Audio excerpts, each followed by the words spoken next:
new bridges must be built. Because in the minds of the majority of our people today, Africa is too far away. So the only way you and I can point them in that direction is build new bridges. We have to have the type of understanding of Africa and the type of understanding of our people here in order to build a bridge, a contact, a line of communication between the two. And once the lines of communication have been established, and our African brothers can stretch forth their hands and reach us, and we can stretch forth our hands and reach them, why there's nothing that this blue-eyed man in this country will be able to do to you and me successfully from that day onward. I don't think when a man is being criminally treated, that some criminal has the right to tell that man what tactics to use to get the criminal off his back. When a criminal starts misusing me, I am going to use whatever necessary to get that criminal off my back. Don't blame a cracker in Georgia for your injustices. The government is responsible for the injustices. When you have a philosophy or a gospel, I don't care whether it's a religious gospel, a political gospel, an economic gospel, or a social gospel, if it's not going to do something for you and me right here, right now, to hell with that gospel. So we have to have a new approach, a new appraisal. And this new appraisal and new approach has to be in tune with the reality of the conditions that we are in after having been thoroughly brainwashed by this blue-eyed white man.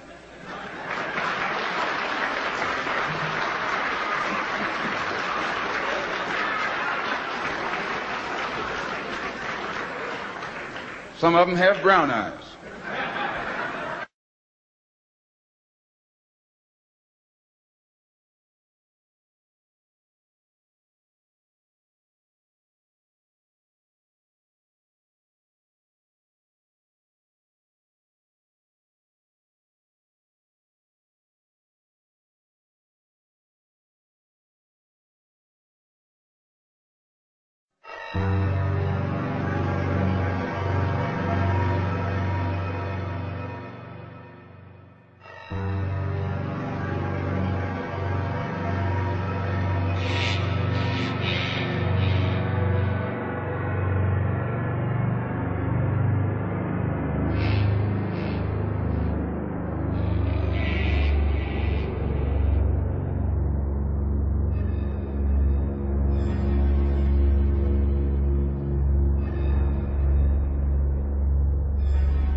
Iran openly, explicitly, and publicly threatens to write Israel off the map.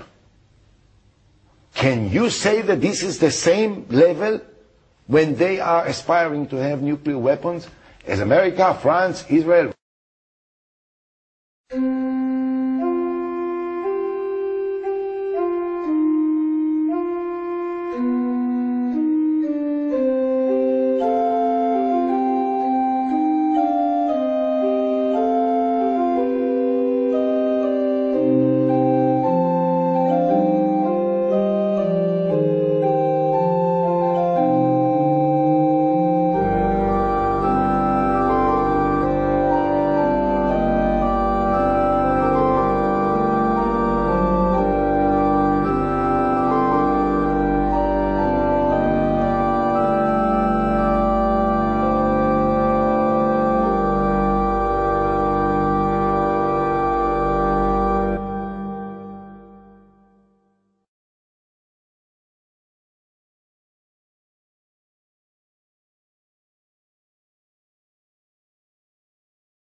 you watch this scene for the final time and ask yourself, is this the kind of conduct you would expect from an agency that routinely sends an advance team to a city a month or more prior to the president's arrival in order to make preparations?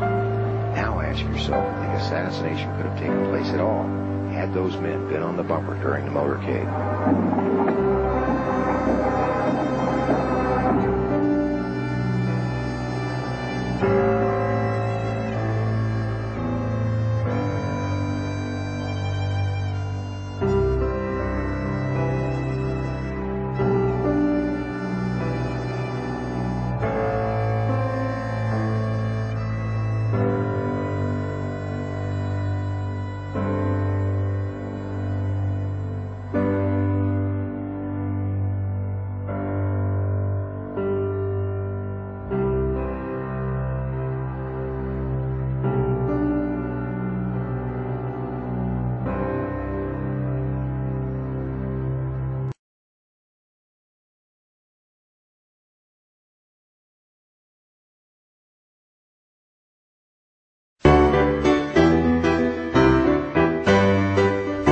John Kennedy's assassination in 1963, Bobby's wilderness years began. He became convinced that America should withdraw from Vietnam. In his presidential bid, removing troops from Vietnam became a priority. He spelled it out in his final interview, given minutes before he was shot. Had more Americans killed there in the last several weeks than any time during the war. And we're now, 6 months ago, we were talking about bombing Hanoi, and we're concerned about that because we're going to kill civilians.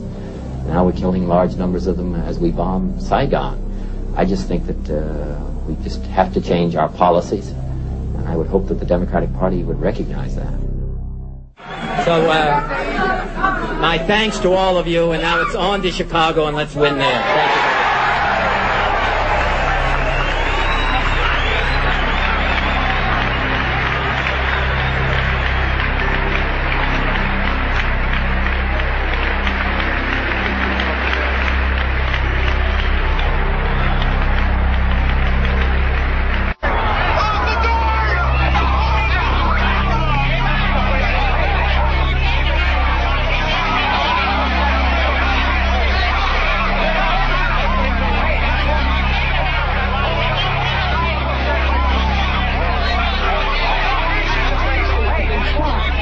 Thank you.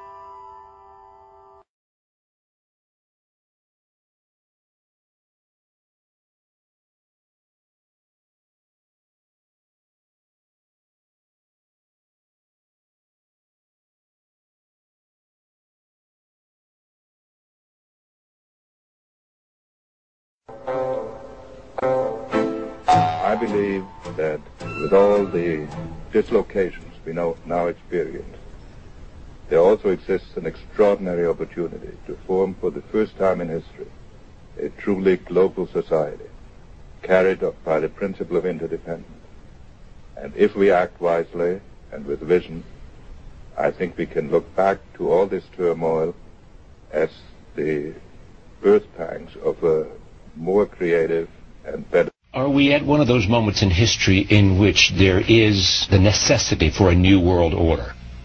There's a need for a new world order, so that the problem of the Bush presidency will be the emergence of a new international order. We will see the emergence of a new international order. The beginning. Talking about this new world order and where we go.